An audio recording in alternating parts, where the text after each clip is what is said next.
मुझे बहुत दुख हुआ ये देखकर कि लगातार 10 साल से इस अस्पताल के बारे में ये कहा जा रहा है कि इसको हम नया बनाएंगे।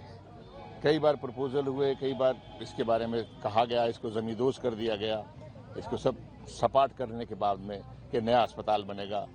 और उस वक्त के मुख्यमंत्री साहब ने इसका उद्घाटन भी किया, 700 करोड़ के अस्पताल का भी इन्होंने यहाँ पे ऐलान किया, लेकिन 700 बेड का। लेकिन अभी तक जो है वो 260 करोड़ रुपया शायद बजट भी पास हुआ, लेकिन वो कहाँ अटक के रह गया। ये 2012 से जो शुरुआत हुई थी, उसके बाद 2017 के अंदर इन्होंने इसको कहा कि हम बनाएंगे, लेकिन अभी तक ये नहीं बन पाया। इसके माने बहुत साफ है कि इनकी नीयत गरीबों के लिए नहीं थी। इनकी नीयत नहीं थी कि मध्यवर्गीय लोग जो है एक सस्ता इलाज ले सके, सामान्य आदमी सस्ता इलाज ले सके।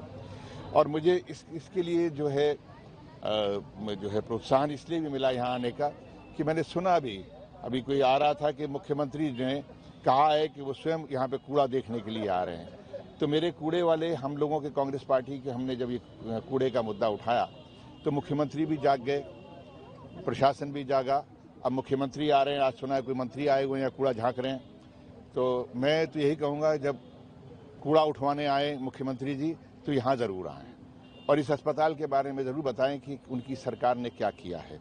और दूसरी बात एक और कहूँगा कि जिस तरह से मैं देख रहा हूँ कि हमारे बाद जो है प्रशासन ने हरकत ली है, शासन ने हरकत ली है। उन्होंने इको ग्रीन को हटाया, बड़ी अच्छी बात है, लेकिन वो 200 करोड़ रुपये लेके गए। 200 करोड़ रुपया एडवांस में उनके पास में गया हुआ है। वो किस अधिकारी की वजह से मिला, किस नेता की वजह से मिला, उसकी पारदर्शिता होनी चाहिए। वो 200 करोड़ रुपया डिपार्टमेंट का नहीं, वो 200 करोड़ रुपया गुड़गांव की जनता का है।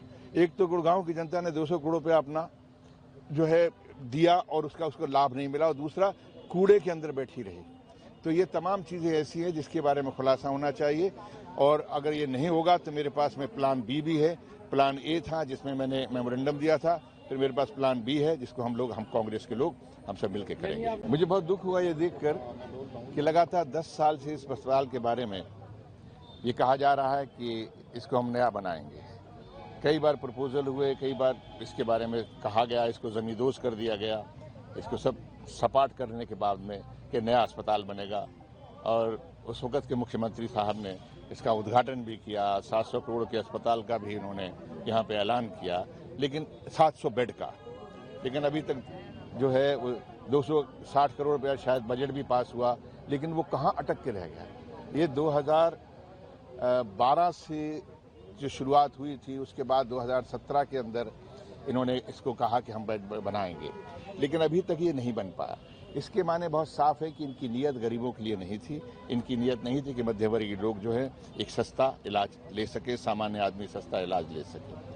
और मुझे इसके लिए जो है प्रोत्साहन इसलिए भी मिला यहाँ आने का कि मैंने सुना भी, अभी कोई आ रहा था कि मुख्यमंत्री ने कहा है कि वो स्वयं यहाँ पे कूड़ा देखने के लिए आ रहे हैं। तो मेरे कूड़े वाले हम लोगों के कांग्रेस पार्टी के हमने जब ये कूड़े का मुद्दा उठाया तो मुख्यमंत्री भी जाग गए, प्रशासन भी जागा। अब मुख्यमंत्री आ रहे हैं, आज सुना है कोई मंत्री आए हुए हैं या कूड़ा झाँक रहे हैं। तो मैं तो यही कहूँगा, जब कूड़ा उठवाने आए मुख्यमंत्री जी तो यहाँ ज़रूर आएँ और इस अस्पताल के बारे में ज़रूर बताएं कि उनकी सरकार ने क्या किया है। और दूसरी बात एक और कहूँगा कि जिस तरह से मैं देख रहा हूँ कि हमारे बाद जो है प्रशासन ने हरकत ली है, शासन ने हरकत ली है। उन्होंने इको ग्रीन को हटाया, बड़ी अच्छी बात है, लेकिन वो 200 करोड़ रुपया लेके गए। 200 करोड़ रुपया एडवांस में उनके पास में गया हुआ है। वो किस अधिकारी की वजह से मिला, किस नेता की वजह से मिला, उसकी पारदर्शिता होनी चाहिए। वो 200 करोड़ रुपया डिपार्टमेंट का नहीं, वो 200 करोड़ रुपया गुड़गांव की जनता का है। एक तो गुड़गांव की जनता ने 200 करोड़ रुपया अपना जो है दिया और उसको लाभ नहीं मिला, और दूसरा कूड़े के अंदर बैठी रही। तो ये तमाम चीज़ें ऐसी हैं जिसके बारे में खुलासा होना चाहिए। और अगर ये नहीं होगा तो मेरे पास में प्लान बी भी है। प्लान ए था जिसमें मैंने मेमोरेंडम दिया था, फिर मेरे पास प्लान बी है जिसको हम कांग्रेस के लोग हम सब मिलकर करेंगे।